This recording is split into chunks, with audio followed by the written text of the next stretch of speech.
L'état des aéroports est certainement au service de transport aérien offert aux citoyens. Le transport aérien, c'est un secteur très important. C'est pour ça qu'il y a un ministre vraiment dédié à ce domaine. Ça contribue au développement du tourisme, ça contribue au développement du commerce de manière générale et à l'économie. Oui. Oui, on parle également de point de vue touristique et économique. Comment voyez-vous cette décision? On voit qu'il y a, voilà, il y a une volonté forte du gouvernement d'augmenter les recettes venant du tourisme.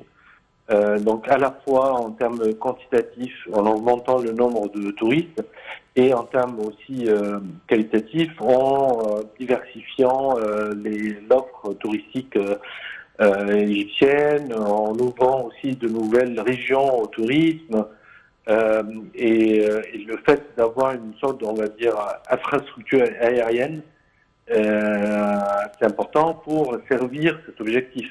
Oui.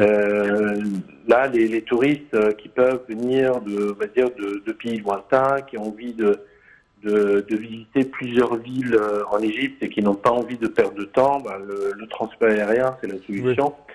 Et il faut leur proposer des alternatives ou des options des options aériennes pour bien accomplir leur voyage de manière la plus sereine possible. Oui, on parle toujours que le développement des réseaux routiers aide à moderniser et, je dirais, donner plus de robustesse pour l'économie et les finances en Égypte.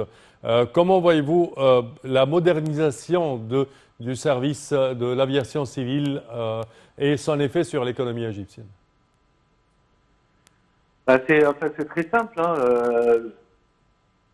Un aéroport, ça coûte très cher, mais si on arrive à augmenter le rayon d'action d'un aéroport, en améliorant l'infrastructure autour de cet aéroport, ça va nous permettre de réaliser des économies et puis en plus d'augmenter le nombre potentiel d'hôtels et d'infrastructures touristiques qui entourent cet aéroport.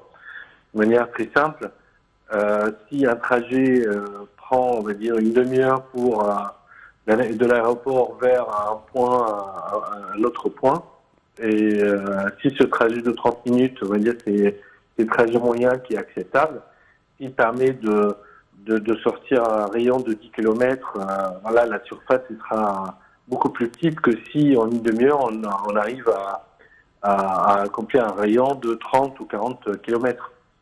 Donc c'est vraiment cet élément qui va jouer dans l'intérêt ou le bénéfice d'avoir une bonne infrastructure autour des aéroports, et plus l'accès lui-même à l'intérieur des aéroports.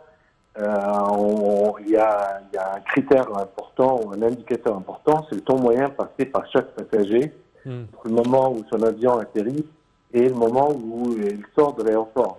Donc ça, c'est tout le processus administratif, de douane, de police de frontières, en plus de recherche des bagages, et tout ce processus, plus ce temps est réduit, plus la capacité de l'aéroport à absorber ou à traiter des touristes va augmenter, forcément. Donc on n'a pas besoin d'augmenter les capacités de l'aéroport que plus tard. Donc ça, c'est une sorte d'économie. Et en plus, il y a une expérience agréable pour les touristes venant de l'étranger surtout, et qui, on va dire, l'aéroport, ou les aéroports sont la première porte ou le premier contact avec l'État égyptien. Parfait. C'est important de soigner cette infrastructure aéroportuaire. Certes, certes. Dr Nadim Sanna, on vous remercie de vos explications. Merci à vous. Je répète que vous êtes expert en économie. Et nous poursuivons, chers téléspectateurs, avec cette information. Le ministère des Affaires étrangères a affirmé que l'Égypte a réalisé un bond sans précédent dans le domaine de la protection et de la promotion des droits de la femme. Ce ban émane d'une volonté politique consciente qui respecte et apprécie la femme, dont la protection est un devoir national et un droit humain inhérent. C'est ce qu'a affirmé le porte-parole sur son compte sur Twitter à l'occasion de la Journée internationale pour l'élimination de la violence à l'encontre des femmes. Et dans une déclaration publiée récemment, le Parlement égyptien a exprimé son rejet total et son mécontentement face à la décision publiée par le Parlement européen sur les droits de l'homme en Égypte qui s'est basée sur des informations inexactes et des allégations infondées. Le Conseil de députés a affirmé l'insistance injustifiée du Parlement européen à poursuivre ses approches arrogantes et tutélaires envers l'Égypte sur la base de fausses informations, ce qui est considéré comme une ingérence flagrante dans les affaires intérieures d'un État souverain en violation des chartes des Nations Unies. Le Parlement égyptien a dénoncé dans les termes les plus forts la tentative de porter atteinte à l'autorité judiciaire égyptienne, tout en signalant que le Parlement européen doit être au courant des défis que relève l'État égyptien pour la promotion des droits de l'homme.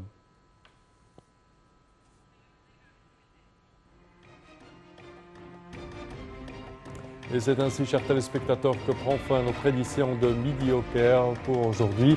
Je vous remercie de votre attention et je vous donne demain rendez-vous avec une nouvelle édition. Au revoir.